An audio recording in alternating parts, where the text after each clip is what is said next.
This is the Fertility Friday podcast, episode number 28.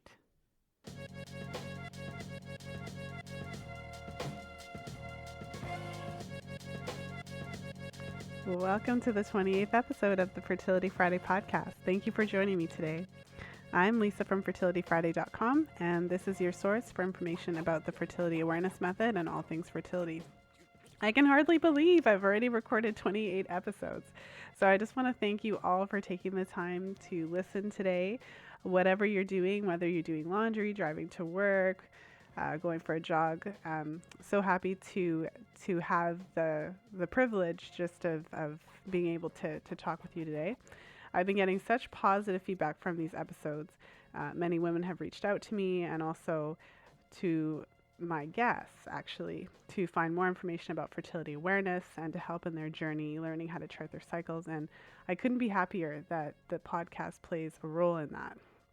And I have a vision of creating a community of women who can support each other while learning how to chart, similar to what I had when I first started charting. So I've actually created a Facebook group. So just go to fertilityfriday.com/community and you'll be redirected to the group. And you'll have to make a request to join, which will go through me and I'll approve you. And so the group is in the initial phases, and I hope that with time we'll be able to build a thriving and supportive community of like-minded women who will help each other in understanding their charts, gaining confidence using the fertility awareness method. And so that's my vision, and I hope you'll join me. And if you've been enjoying the podcast, I hope we can actually have a place where we can talk about these issues and learn from each other. So come on over. And of course, I love hearing from you. So if you enjoyed today's show, please stop by the blog and leave a comment in the show notes. And you'll find the show notes for today's episode and all the podcast episodes at fertilityfriday.com/podcast. And of course, you can still find me on the Fertility Friday Facebook page. And so that's facebook.com/fertilityfridays with an S. And I just have one thing to ask, of course. If you've been enjoying the show, if you've been listening for a while, I would absolutely love it if you would take a moment and leave a review or a rating on iTunes or Stitcher.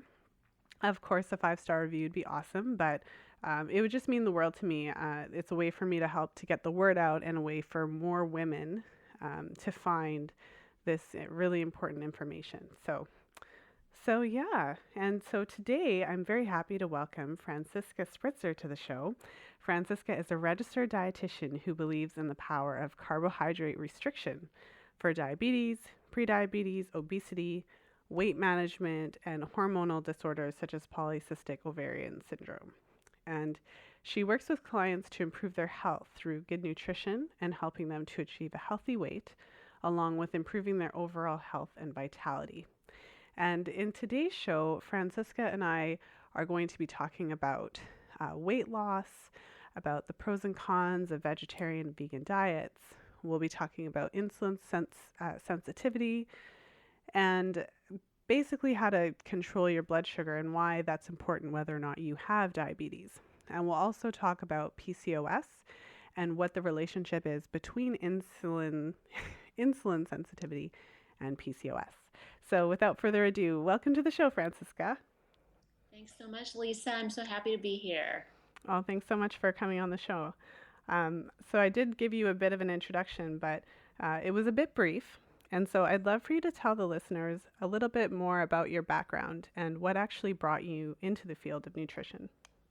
Sure. So I've had a passion for nutrition for a long time, but I was actually, my first career was as a court reporter, having nothing to do with nutrition, everything to do with the law.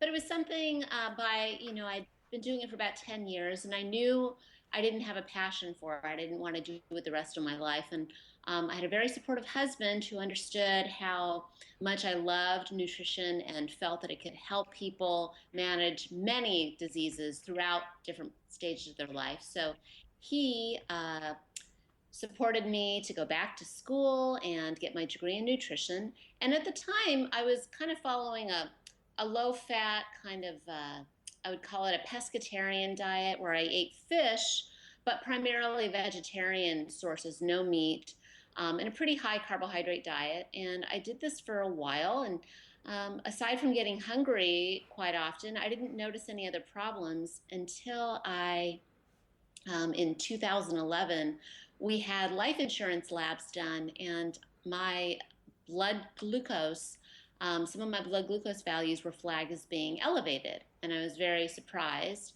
given that I felt I followed a healthy diet, I was in good shape.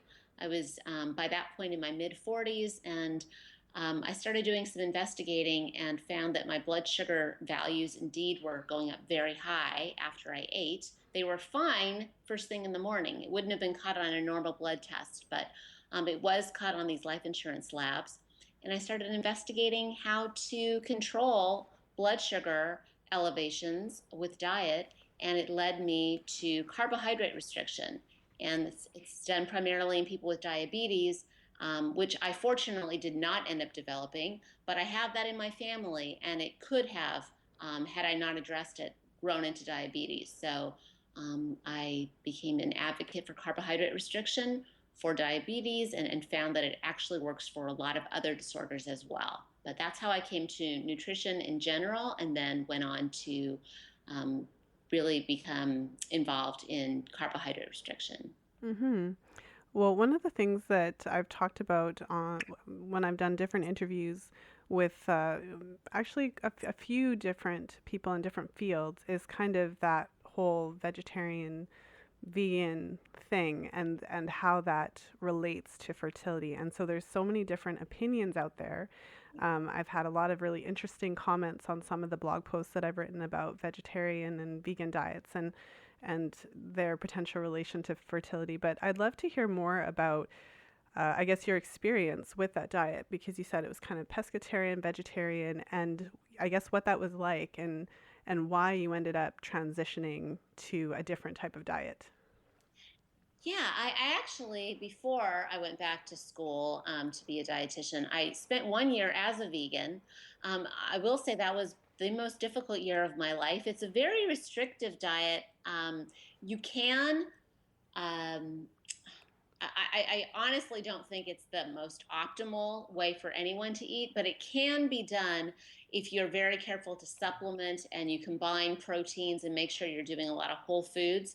I wasn't at the time. This was a few years before I learned more about nutrition, um, and so as I said, I was kind of hungry. I wasn't feeling so good. I got sick a lot that year, and then I transitioned into a vegetarian with a few months later, I added in fish, which is the pescatarian part, and I was feeling pretty good on this diet. And I think a vegetarian diet can be healthy if you're including some animal sources like eggs. Eggs are so important for fertility, for overall health, because they contain choline, which is vital for um, heart function and brain function, and many different vitamins that are high in eggs. They're just extremely healthy for you. So I think if you're doing eggs and getting some animal protein in there to get enough B12, get enough iron, I think it's fine. And fish, of course, is a great source of omega-3 fats. So I actually felt I was doing a pretty good, healthy diet, and would have stayed on that diet. And people want to do a vegetarian diet. I'm fine with that. But for me, it was finding out that my blood sugar was so high. I had to cut out so many other foods that I was eating. I basically cut out bread and pasta and beans and rice and cereal. And so I was really left with nothing much but eggs and dairy and vegetables and fruits and fish. But I really wanted some more variety. So I started eating organic chicken to start, even though I hadn't eaten any in about 10 years. And I realized several months after this that I felt a lot better than I had in a long time, because then I added in organic grass-fed beef and some organ meats, and just felt a whole lot better overall. And I didn't even think I'd felt that bad as a vegetarian, but my blood sugar values improved. I felt better, and now I am 48, and I honestly can say that I feel better than when I was 38 and following more of a pescatarian diet. So at least for me, it's been a journey in learning what really works, even though many people would say, a more plant based diet that's focused on vegetarian foods is better. I think for overall health, it's good to have a mix of both plant and animal foods. And the amount of carbohydrates is going to be very individualized depending on how you react to them and tolerate them. Mhm. Well, I'm thinking of a few questions, because I experimented with a vegetarian and vegan diet for a while, and I think it's a bit complicated because it's not always about what's healthiest. Sometimes it's about political reasons. Mhm. It's really hard to see those videos about the treatment of animals, and I know that really affected me. And ever since I've seen those videos and became more aware of the way that animals are treated, I started by not eating a lot of meat for a while, and I went vegan for a little while, but um, it for me, it just, I didn't have enough energy and I was always hungry. That was my experience with it. I know everyone's experience is different. And what I ended up doing, I guess, is finding more humanely raised animals and looking for local, farmers who feed their animals actual food and no hormones and all that kind of stuff. So that's kind of how I managed it. But I feel like often when people first start those types of diets, they feel amazing. Mhm. And so I guess one of the questions for you is for somebody who, remembers when they started the diet and they started to feel amazing. uh, I guess what is missing from those diets, knowing now what you do about nutrition Mhm. and knowing now kind of just the way that everything works, I guess, way more in depth than you probably knew at the time. What do you think you were missing? Why do you think you actually didn't feel good? Um, Great question. And it was for me the same reason that I went vegan is because I did see a movie and read a book called Diet in America, all about factory farming and how animals are treated. And it just, I absolutely could not eat meat or even look at meat for a long time after that. Um, and yes, at the beginning you do feel good, but over time, unless, as I said, you are supplementing and you have the constitution to do well on such a diet, over time, I think you can become protein deficient. You can become deficient in omega 3 fatty acids. I think that's a big one. And you can get the omega 3 fats, short chain omega 3 fats, in things like flaxseed and chia seed and in very, very small amounts in vegetables, but they have to be converted to the long chain fatty acids. And that conversion is not very good. You'd have to eat so many walnuts, you almost couldn't eat enough. You'd get full before you could meet your needs, and then you wouldn't be getting enough of the protein or the other things that you need from it. So I think that's a lot of it is not getting enough of the omega 3 fats, which are found in fish, but also found in things like grass fed beef, a little bit in eggs, a little bit in all animal products have some omega 3 fats. So I think that's part of it, the protein and B12. There's just so many nutrients that are found only in animal products, or the type that's found in animal products is much better absorbed. And you may have stores in your body if you've been eating a well balanced diet for years, so that when you start a vegan diet or even a vegetarian diet that's not balanced enough, or you're not getting enough protein, you have some stores available, and I think you feel amazing at the beginning, perhaps because you're getting almost detoxing if you've been eating like the standard American diet with a lot of hormones in the meat or a lot of more processed foods, and you do a whole foods vegan diet, you can feel really good. But I think over time, you aren't going to have the energy that you had before. In your case, it sounds like that was the case, and you were hungry all the time. I had the same experience. Some people do seem to do better long term on it. But overall, I think if you measured all of their values, I think there would probably be at least some borderline deficiencies, if not outright deficiencies, in several nutrients. And as far as fertility goes, I think it's very difficult, first of all, to nourish yourself, and then to also nourish a life that's growing inside of you on a vegan diet. Hmm. Well, one of the questions that I wanted to ask is well, I did an interview I actually did two interviews with Lily Nichols. The Mhm. first interview that we did together was all about gestational diabetes, and I have to say I learned a lot. And I read her book, Real Food for Gestational Diabetes, and um, it's interesting because when you're talking about controlling blood sugar, initially I would have thought that it's really just if you have diabetes, that's the only reason you want to care about that. But Mhm. I don't have diabetes and I don't have gestational diabetes or anything like that, but it is also in my family. So it's always been something that I've been curious about and just wanting to learn about, I guess. Mhm. But I guess the question for you would be so for, you know, I have a few questions actually, so I'm trying to think of Sure. which one to ask at what time. But I guess leading into the questions, is it possible to have a vegetarian and vegan, or to eat a vegetarian or vegan diet and have kind of a stable blood sugar? How would you manage like the food cravings? Like, because you mentioned it and I mentioned it, like I was always hungry. And I remember reading and, I was watching documentaries and I remember reading or listening to someone say that when you eat a plant-based diet, it's more satiating. And so I thought that, Mhm. but it wasn't actually the case. Like I was always hungry and I felt like I couldn't eat enough.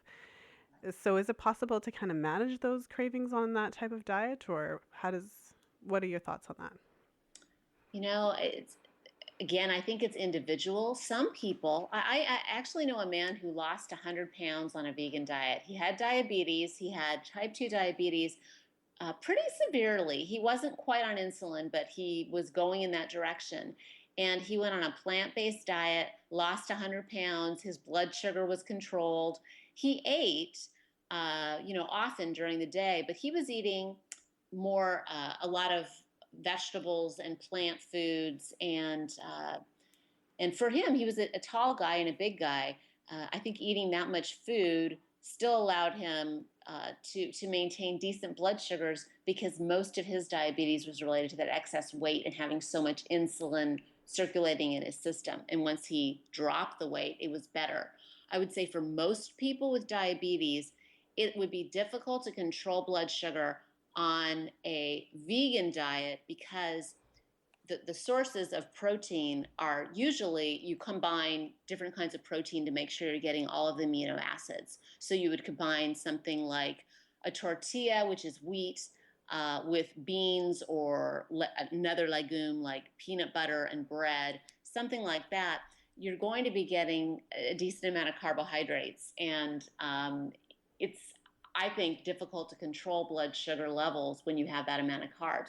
A vegetarian diet can work for controlling blood sugar and even keeping your carbs fairly low, but it's really limited. As I said, I could have done that. I could have not gone back to eating meat and just had eggs and cheese and um, I mean, if I was doing strict vegetarian without any, live animals or, animals that have been killed, I wouldn't even have been doing fish. So just eggs and cheese, maybe some yogurt for the protein sources. I think that's just a little limiting. And you're right. I think you can get some food cravings, get bored with the diet, difficult to stick to. So that's why I kind of prefer a more whole foods based diet that contains animal products, really well raised animal products that don't have the hormones, that don't have the antibiotics, um, but then also the plant foods that are lower in carbs to balance it. I think that helps to keep blood sugar levels stable. Also, making sure you get enough healthy fat in there. That's the other thing. A lot of times people think that a lower carb diet is just meat and vegetables or just eggs and vegetables. But you want to get some healthy fats in there too. And that can help to keep you more satiated. I think on a vegan diet, a lot of times it's more of a low fat approach. And you do end up getting hungry. You have to eat every few hours because you're processing the food a lot quicker than higher protein, higher fat sources. Okay. Um, well, and one of the topics that I wanted to talk to you about is weight loss. Mhm. And so as a dietitian, for anyone who's listening who is, trying to find a natural or healthy way to shed some extra pounds, And so if you're working with a client and that's one of their primary concerns, how do you address that with somebody? What are some of the ways that you recommend to kind of help an individual get to a healthier weight? Well, the first thing I do is I find out what they're doing currently, and if they have, any certain food preferences, et cetera. Everyone's different in terms of the amount of carbs and protein and fat that I recommend for them. I don't have a set amount, but I do first recommend that people get rid of processed foods. That's the first place I go. If they're consuming, because there's low carb or lower carb foods out there that are just not that nourishing. A lot of snacks. People do sugar-free puddings and jello, and I try to get those out of the diet so that we focus on fresh whole foods. That's the primary goal. And the amount of carbs is really going to be based on where they're at and what they're willing to do. Some people have done like weight loss programs in the past where they've done carb restriction and it's worked for them. Others actually do better with a little higher carb intake. They don't feel well when they cut their carbs too low. So I assess all of those things. And I recommend, just like any dietitian would, a lot of vegetables. I think that's really key to keeping hunger levels down by creating a lot of volume and also making sure that you get plenty of micronutrients and something called phytochemicals that are only found in plant foods. So I do try to cut out things like white bread, definitely any of the, quote unquote white foods like white bread, white potatoes, pasta, but even whole wheat bread if they're willing to do it. Sometimes we go slow and I say, okay, just cut out the white stuff and we'll work on getting some of the other higher carb foods out of your diet. Because I do find, especially in anyone who's insulin resistant, and many women are, not all of them, but many women who are carrying a lot of extra weight around their stomach, that area, they're insulin resistant and they do much better with a carbohydrate restricted diet. So I just really get to know them and find out what sorts of foods they like, and then I let them know how important it is to be balanced, making sure that every meal contains some protein, some fat, and some type of carbohydrate, even if it's just vegetables. Vegetables have some carbs. They're not very high in carbohydrates, but I want it to be balanced. I don't want people to think, okay, this is a low carb dietitian. That means all carbs are bad. I no fruit, no vegetables. It's not like that. I definitely want some type of carbohydrate at every meal, but it may just be vegetables. It may just be berries. It may be something like that rather than the kind of carbs that we're traditionally having at a meal like bread or cereal or pasta.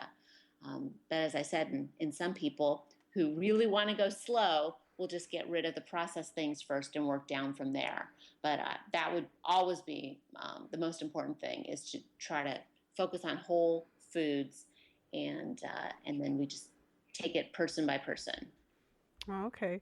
Well, and one of the things that I wanted to ask you too, so your website is Low Carb Dietitian. So I guess why low carb, and why is that important when it comes to maintaining a healthy weight, maintaining a healthy blood sugar? Um, maybe go into it a little bit, especially for the listeners who might not be familiar as much with the terminology. Sure.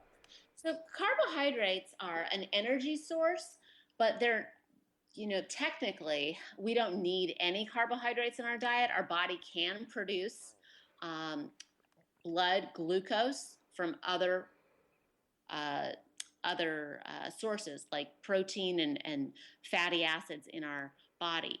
But uh, having some carbohydrates, and I'll go over what they are, will provide fiber and some other nutrients that we need. So carbohydrate sources are the ones that I mentioned earlier. The white foods, those are what we usually think of as a starch, like a potato or rice or pasta. But it's also vegetables, really any plant foods are carbohydrates. And we want to choose the healthy ones that are unprocessed, that don't raise blood sugar very much because they have more fiber than they have carbohydrates. So every plant food is based on carbohydrate and fiber. It's the two together, and you want higher fiber sources. So the reason that we want to keep them low in the diet is because, as I said, many women who carry a lot of weight around their abdomen area are what's termed insulin resistant. And that means your pancreas is producing insulin. Insulin is a hormone that allows you to take the nutrients, the sugar that's in your blood after a meal, and get it into the cells. Sugar is actually, or blood sugar or blood glucose is actually fuel for our cells. And insulin helps that sugar to get into the cells. But in people who are insulin resistant, their pancreas is pushing out that hormone insulin, but the cells are resistant to the action of the insulin. And insulin tends to build up in the blood. Blood sugars stay high because they can't get into the cell, and that can make you hungry, and it can make you hold on to weight when insulin levels are high. What carbohydrate restriction does is it helps to keep the blood sugar lower after a meal so that your pancreas doesn't have to produce that much insulin. When you have lower insulin levels, it's easier to lose weight and maintain a healthy weight. It's also just healthier for you overall. It's better for your arteries.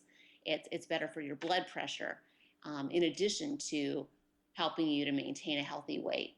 So that's the reason that I restrict it for most women who are looking for weight or blood sugar management. Also, as we get older, we tend to become more insulin resistant, and this happens especially, in the mid to late 40s, but it can even happen earlier.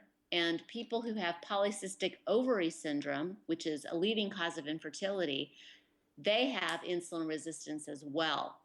And they may not even be heavy. Some women who have polycystic ovary syndrome are heavy and carry a lot of weight around the middle, central obesity. But others are lean to look at, but they still have the insulin resistance going on. So carbohydrate restriction can help with that and make it easier to lose weight and also increase the chances of ovulating. Mm-hmm. Well, we're definitely going to get into polycystic ovary syndrome. And one of the questions I wanted to ask is what is the relationship between weight and insulin resistance? So it's my understanding that if, the more weight that you carry, the more likely that you're insulin resistant. Is that true? Or could you expand on that a bit? Sure. The weight that you carry around the middle. So it kind of is like a chicken and egg thing. Like, did the insulin make you heavy, or did the heaviness make you insulin resistant? It's really a vicious cycle. And if you tend to carry, and not all women do, but if you tend to carry weight around your midsection, then you're likely insulin resistant. And there would be some markers in your blood that you could look at too to let you know. Typically, triglycerides are elevated when you're insulin resistant, and your quote unquote good cholesterol, the HDL cholesterol, is lower. This happens in people with type 2 diabetes, but also in the insulin resistant. It's just a sign that your body is not responding to insulin correctly. So, but some women, when they're carrying extra weight in their like lower region, more pear-shaped, they don't have the insulin resistance going on. It may still, they may still find it troublesome to lose the weight, but it's not quite the same reason. They could still have results with a carb-restricted diet, but it actually works best on women who do have the insulin resistance going on, and that's generally women who carry it around the central area, central obesity, or the waist and stomach area. Okay. And when it comes to weight loss, obviously, as a culture, kind of North American society, there's the whole idea that if you want to lose weight, what you need to do is eat less food and exercise more. So, what are your thoughts on that perspective? And I guess where does the low carb approach fit into what how people should go about trying to lose weight? Sure. Good question. The The only way that you can lose weight truly is to create a caloric deficit. You still need to create a caloric deficit, because if you're on a low carb diet where you're not eating a lot of carbohydrates, but you're eating 3 or 4,000 calories, you're not going to lose weight. You still need to create a deficit. What a low carb diet does for you is it helps to keep your insulin levels low. So it's easier to lose the weight when you're in caloric deficit, and it keeps you from getting as hungry because of the types of foods you're eating and because your blood sugar levels are more stable. So that's really the way that low carb diets work. As far as exercising more, in some people that can help to help them to lose weight. Sometimes their metabolisms really ramp up, but they've done studies and they found out that people vary greatly in their response to exercise in terms of how many calories they're actually burning. You may be on the treadmill and seeing, you're doing 100, 200, 300 calories burned. They're calculating that based on your weight and your height, but you may not be burning that amount. They did twin studies, very excellent, controlled in a metabolic ward, where they monitored everything the people ate, and then they made them do exercise, heavy exercise, 2 or 3 hours of exercise every day. I don't remember. I think it was either 2 or 3 months. And by their calculations, the amount of food that they were giving these twins and the amount of exercise that they were doing, they should have lost 15 pounds. Some of the twins only lost 2 pounds, and in each twin pair, there was very little variation between them because they had the same genetic makeup. Some of the twins lost more. They lost like close to 20 pounds, but others only lost a couple of pounds, even though they were creating a quote unquote deficit by doing all of this extra activity. So moving more does not always help. Creating a caloric deficit does, but you still want to maintain the lower levels of insulin. And in order to eat in a way where you can lose the weight, you want to make sure that you're not so hungry that at the end of the day, you go raid the refrigerator because you've been trying to cut back too much on calories. So it can be difficult, and the food cravings come too if you're not really following a balanced diet.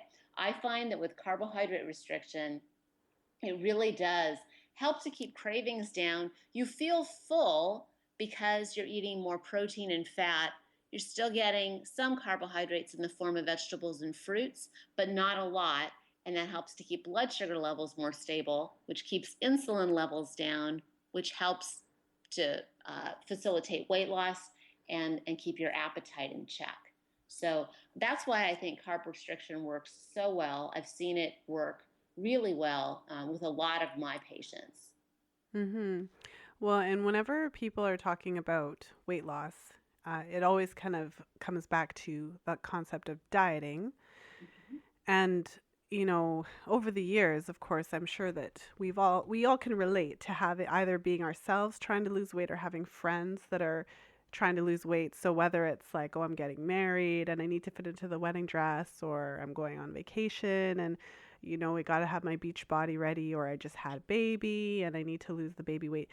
It's always associated with, um, the word that came to mind is starvation, but it always is associated with self-deprivation. So whatever it is that you really like to eat, you're depriving yourself of that. And so there's always this mindset of deprivation. I'm going to not eat XYZ, and kind of focusing on what I'm not going to eat, because then obviously that's all you're going to want.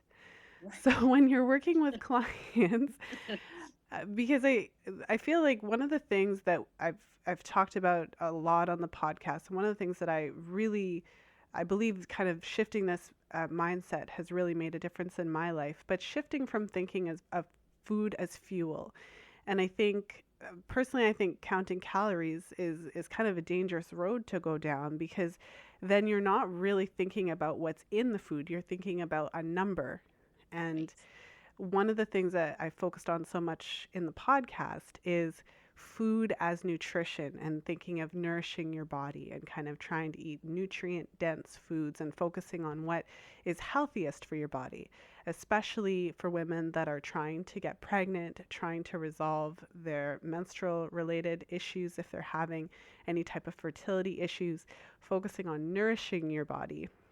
So when you're working with clients and we're talking about weight loss and low carb approach, how do you help your clients not feel like they're depriving themselves and not feel like they're missing out, I guess, on all the lovely, sweet, carby things Yes.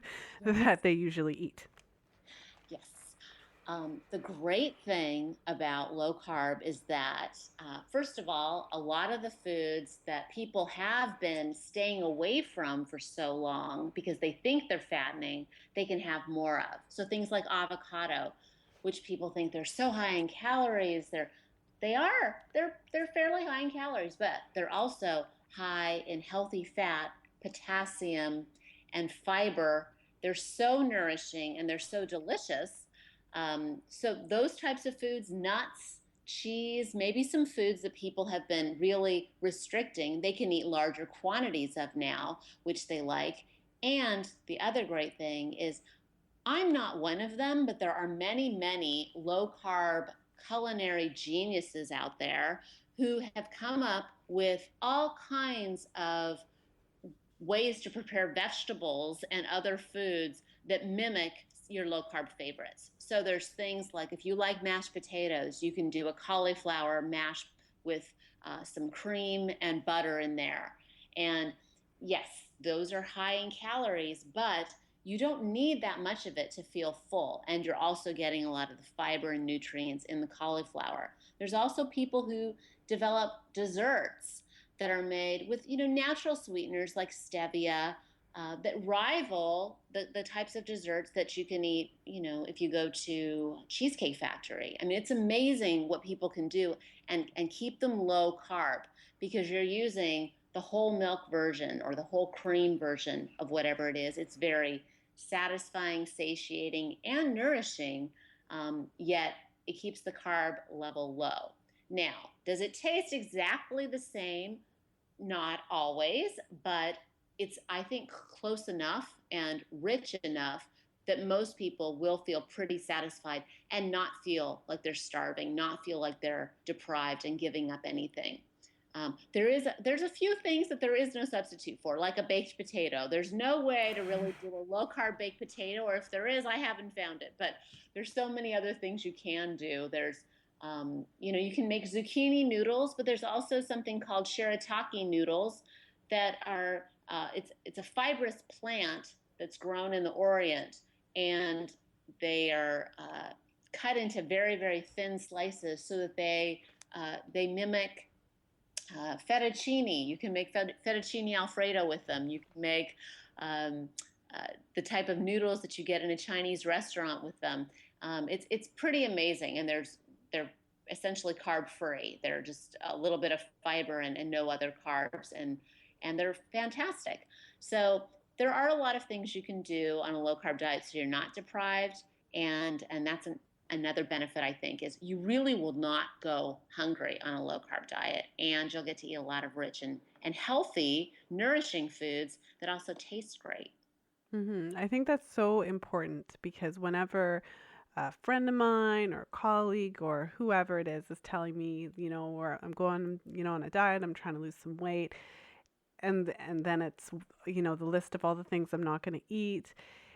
And I always think to myself, you have to have some sort of treat that you can, some sort of treat like you would say, and that's low carb, Mm-hmm. high fat, because or something like that. You have to have some sort of treat that tastes really good, that's satisfying, that doesn't raise your blood sugar. Like, I feel like you have to have something so Mm-hmm. that you can go to that when you're wanting, because I have a sweet tooth, and Mm-hmm. and I don't believe in denying myself. I think that if you try to go 3 weeks without any type of sweets, obviously it's going to lead to you binging on some sweets. So I feel that having that incorporated into your dietary plan is going to help you to be successful, because I feel that anytime that you're starting something with that whole concept of depriving yourself, I don't think that you're going to be successful in that respect. Absolutely. You have to, because you are going to want something. You can only go so long, really keeping yourself away from foods that you like, or not having a treat. I mean, some people, if you don't have a sweet tooth, then that's great. But if you like treats, yes, you need to have some on hand. And there are, as I said, so many. And even though I'm not a cook, I've even come up with a few myself. I really like hot chocolate. I make a low carb hot chocolate that's just really delicious. It takes a long time to drink because it's hot. It's nourishing. It's made with water, real cream, and unsweetened chocolate, which is actually a pretty good fiber source and a source of magnesium. And then you use a little stevia in there, and it's delicious. It's a treat, and you definitely don't feel deprived when you drink it. And so there's so many things you can do and still enjoy the diet. There's very few people I work with that just say, oh, I don't like these foods. I really wish I could go back to a low fat diet because this low carb is difficult. Generally, no. Do they always stay on it without? No, I can't say that everybody stays on a low carb diet all the time, and I think that's okay too.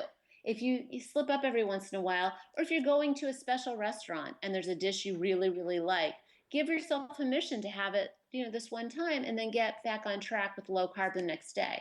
It's not a problem if your blood sugars are elevated, once every few months on special occasion versus the everyday elevations that people can have if they're following like a standard diet or even a low fat diet if they're eating, round the clock because they're hungry.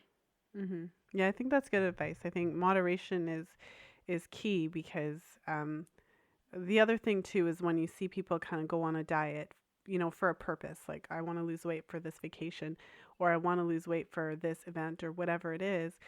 After the vacation or after the event, you were depriving yourself for so long that you're just going to go right back to your regular ways. So I always think to myself, if I'm thinking about incorporating some sort of dietary change, I always think to myself, what can I do that I could actually sustain? So instead of like going off an entire food group, you Mhm. could maybe try to incorporate a little bit of cook with a little bit of more coconut oil, or replace, one step at a time. Take chunks that you can actually chew on and not try. That's just the way I approach things. I think to myself, what can I do that I could actually sustain? Yes, Yeah. absolutely. Because you want this to be a way of life. It isn't, yes, you may be doing it with the initial goal of, going to a wedding or a reunion, class reunion or something, or a vacation. But really, it should be a long term lifestyle that you can maintain. And it's going to look a little different for everybody because we all have our food preferences, we have different lifestyles and things that we like. And that's why it's really important to individualize it. And just know that you're doing everything you can to keep yourself healthy. It's not just about weight or looking good, because all diets, in that respect, if you cut back on calories enough, you're going to lose weight. However, can you maintain it? Are you feeling hungry, deprived, and cranky? Who wants to feel that way all the time? You don't want to feel that way. Your husband doesn't want you to feel that way. Family doesn't want you to feel that way. You want to be happy, healthy, for the long term. And I found that I've been doing low carb now for 4 years. And honestly, I just can't imagine eating any other way. And it's helped to control my blood sugars. And I love it. And I find this to be true for most people.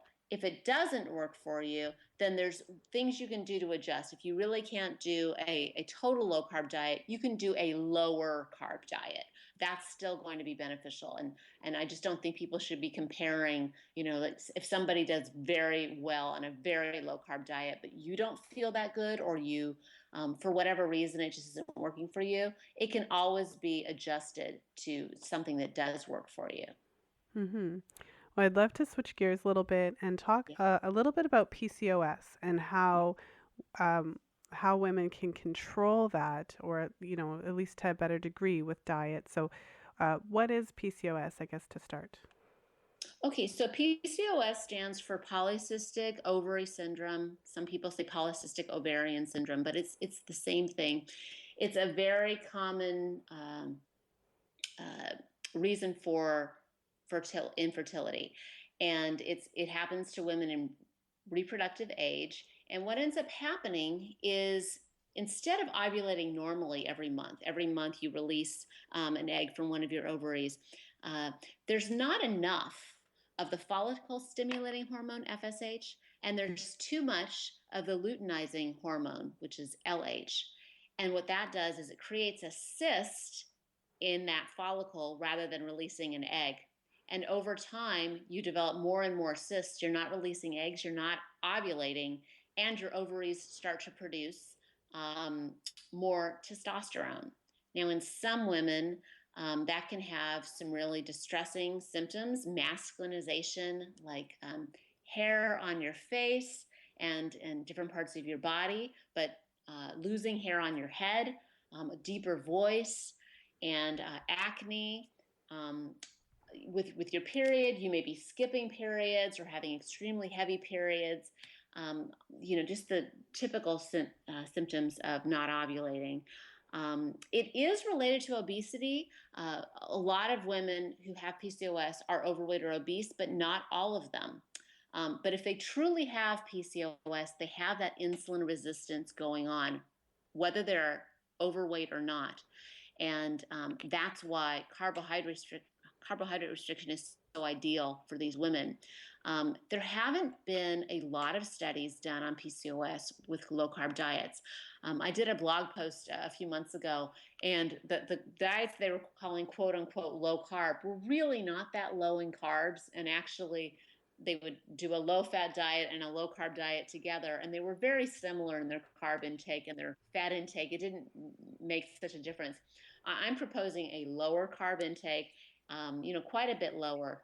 And on one of the pilot studies they did with only 11 women, they did a very low carbohydrate diet, only about, I believe, about 30 grams of carbohydrate a day, which is really low. They were doing primarily vegetables, maybe a little bit of fruit, and then meat and fat sources. But this was a 6-month study, 11 women, and many of them recovered ovarian function, and 2 actually got pregnant during the study, and they had been previously infertile. So this doesn't happen for every woman, but for enough of them. After I wrote this blog post on my Facebook page, several women said, I have my son today because of carbohydrate restriction. I wasn't ovulating, I had all kinds of problems. Right after, and they hadn't had a period in a while, right after going into carbohydrate restriction, keeping carbs very low, they ovulated, they got pregnant. Um, and so it's that insulin. It's getting the insulin levels down by keeping carbs low so that your pancreas isn't producing all that insulin um, to get the blood sugar into the cell. When you're insulin resistant, as I mentioned before, that mechanism just doesn't work correctly. So it can be very, very effective. But it does need to be a long-term thing. It's not okay. I'm going to do this because I'm, just to get pregnant, and then I'm going to go back to eating the way I was. Women who have PCOS have a much higher risk of developing type 2 diabetes later in life. So really the key is to find a level of carbohydrate restriction that they're comfortable with, and to eat that way so that they can just be healthier overall, support their fertility, and prevent type 2 diabetes later on in life. Well, one of the questions I have for you is what exactly is the relationship between PCOS and insulin sensitivity? Does one cause the other, or is it kind of like what we were talking about before with the chicken and the egg?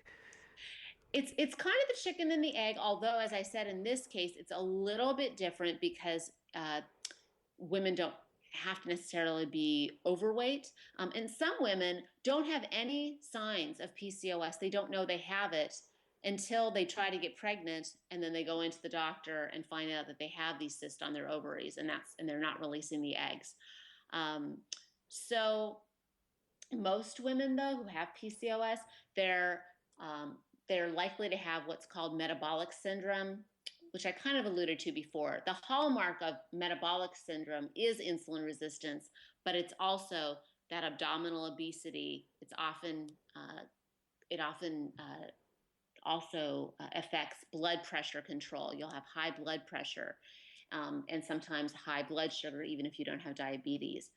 So, yeah, the insulin resistance is always there in someone who has PCOS. It is just part of that, the hormones not working correctly in the ovaries, that extra testosterone, and things are just not working the way they're supposed to. And it's an insulin resistant state, making it difficult to lose weight, but also difficult to get pregnant.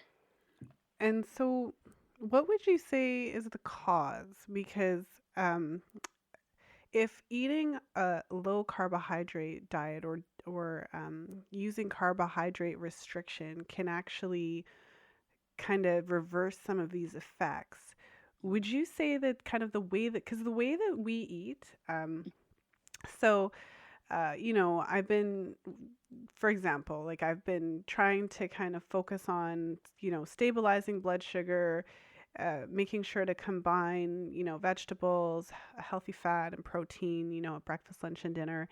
Mhm. Um, I've experimented with zucchini pasta. Oh, good. I bought I bought one of those. What are they called? The Studler. You julienne got to. peeler. Yeah, I went for the old school option, but um, but kind of all being mindful about what are some ways that I could, increase the nutrient density. I think zucchini is more nutrient dense than rice noodles or whatever. Um, but I guess the way that we usually eat, everything is carbohydrates. I mean, everything is pasta and rice and potatoes and candy and sweets. I don't know if anyone works in an office, but I do, and it's always donuts and candy and so do you think that the way that we eat in general would make women kind of more likely to get it, or are there some, you know what I'm saying, because obviously some women eat all kinds of sweets all the time and they don't get PCOS, Right. so what do you think it is? I think it can increase your chances of developing it if you have the genes for it. It's just like diabetes. I mean, there's some people who weigh, 300 or 400 pounds who never develop diabetes, but you're definitely more likely to if you're eating that way and your weight increases to that level. I would say it's the same with PCOS, and I don't really know what causes it, but it is becoming more common.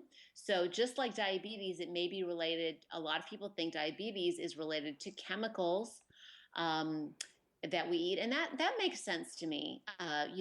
Chemicals in plastic, additives to food could be part of it, and then just also the very high processed carbohydrate load. So definitely cutting back on that now. If it's never too early to cut back on processed foods, carbohydrates, sugar, and all of those things. If you have PCOS, I would highly recommend getting those things out of your diet because it could actually help to turn the whole syndrome around for you. As I said, it doesn't happen in everyone, just like cutting out the bad foods and diabetes doesn't reverse it for everybody. And I would say the longer you've had diabetes, the more difficult it is to reverse it because damage happens over time. The same may be true with PCOS, but as I said, some women reported really amazing results just by cutting back on the carbohydrates. And the medications also can help, and supplements can be helpful as well to treat the masculinization and other things that can happen with this syndrome. Okay, and for a woman listening who has PCOS and is considering the low carb approach, knowing that it definitely may help and it may not fully get rid of it. Right. Um, but I guess the question I have for you is, why does it work? So why does restricting carbohydrates, I guess, um, impact? Because from, I guess, if I were to make a guess, I would guess that it's just by reducing kind of that carbohydrate load and reducing the body's need to have to deal with all that carbohydrates, because your body has to get rid of the glucose in your blood, or else die. Right. So if you get rid of that load, my guess would be that it would allow your whole hormone system to function better. But I'd love for you to kind of just explain why it actually works for PCOS.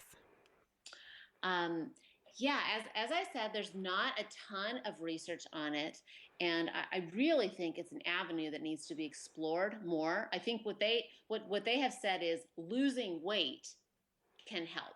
Mm-hmm. Uh, but some of these women, before they'd even lost very much, noticed huge changes just by getting the insulin lower. So I do think that's a big part of it is keeping insulin levels low. I actually had a client who I had to meet with her, but she'd had some health problems before I met with her. She was put in the hospital for something unrelated to the PCOS, but they had her not eat anything for a couple of days and just gave her fluids. And she ended up having a period for the first time in like over a year just from that. And that's because, again, insulin levels are low when you don't eat carbohydrates. She wasn't eating anything at all, no carbohydrates, no protein, no fat.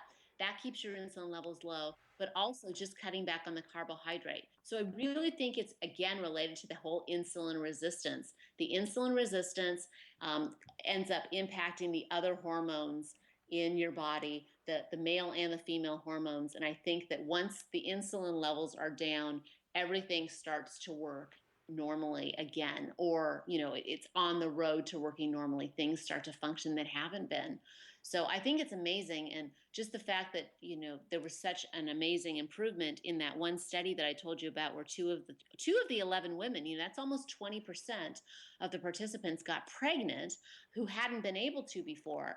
And yet this study was done 10 years ago. And I just I really think more research needs to be done using a very low carb approach, not just, okay, we're going to give one person, one set of women 130 grams of carbohydrate and the other 150 grams, and see. That's not a big enough difference.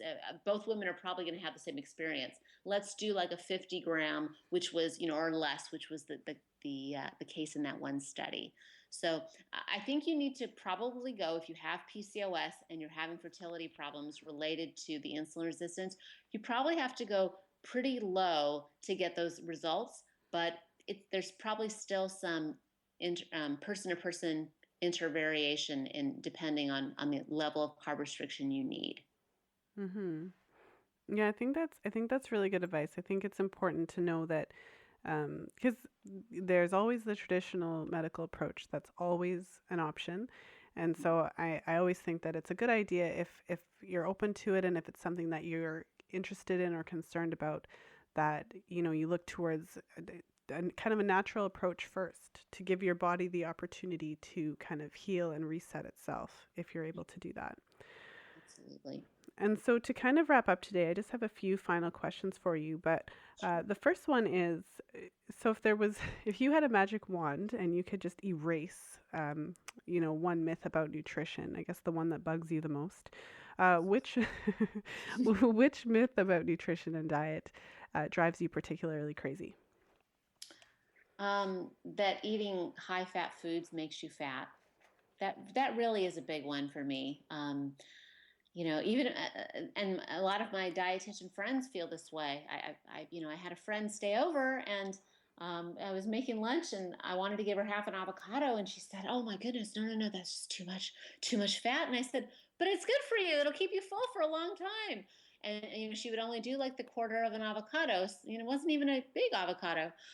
So I do think that's a myth, is that people think if they keep fat down, then it's going to help them to be healthier. It's going to help them to be thinner.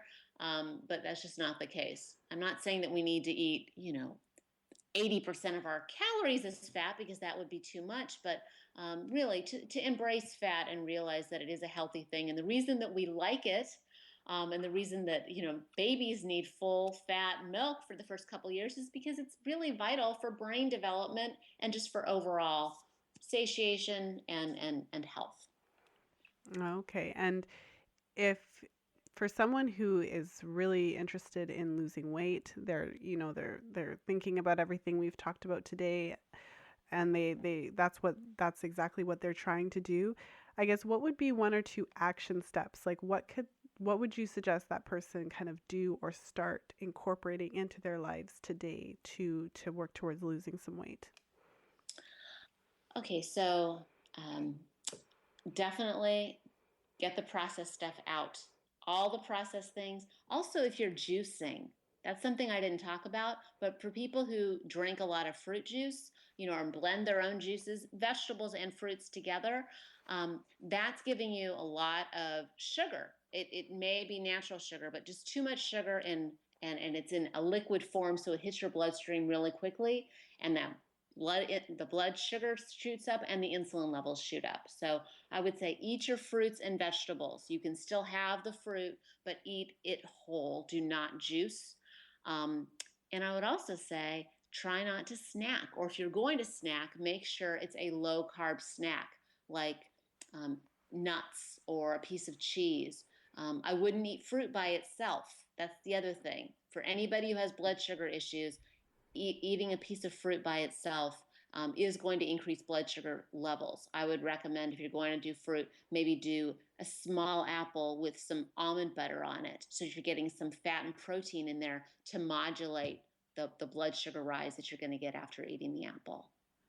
Okay. And if is there one particular myth or misconception about fertility that you would like to see corrected? Um, you throw me for a loop on that one.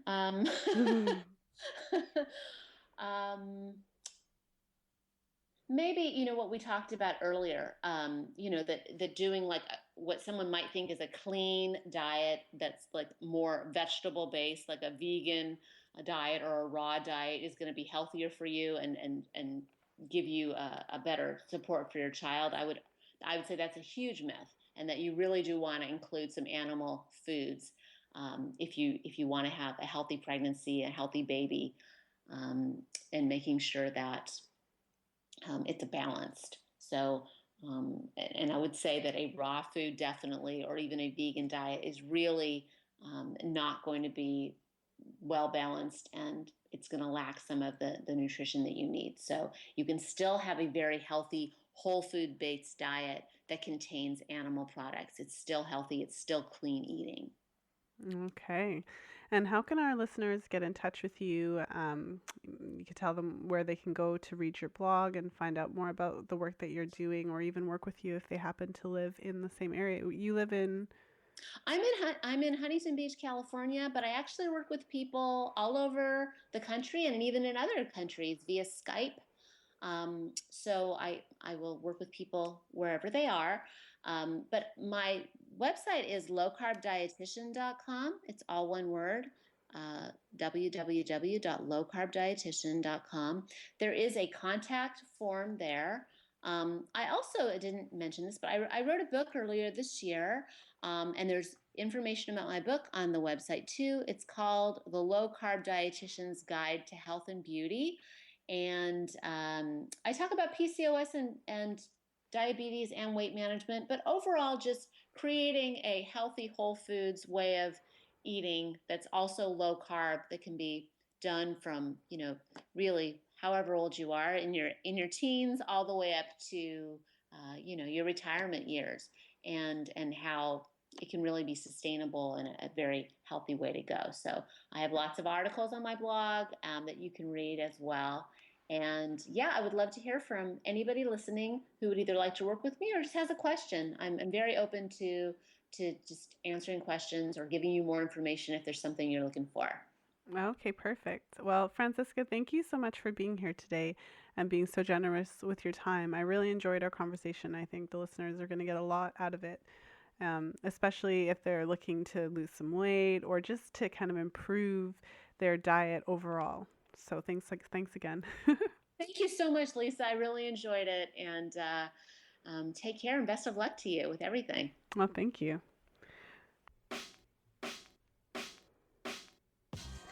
Thank you for listening. If you enjoyed today's show, please share it with a friend. And if you haven't yet subscribed to the podcast, make sure to search for Fertility Friday on iTunes or Stitcher and make sure to subscribe so you don't miss an episode. And of course, if you're loving the show, please leave a 5-star review on iTunes so that more people can find it. Also, come over and join the community, the Fertility Friday community on Facebook. So you'll find the link to that at fertilityfriday.com/community. You can find me on Twitter at Fertile Friday, and you can always stop by the blog and leave a comment in the show notes if you enjoyed today's episode, which you will find at fertilityfriday.com/28, so the number 28. And you can always find me on the Fertility Friday Facebook page, which is facebook.com/fertilityfridays with an S. And as always, until next time, be well and happy charting.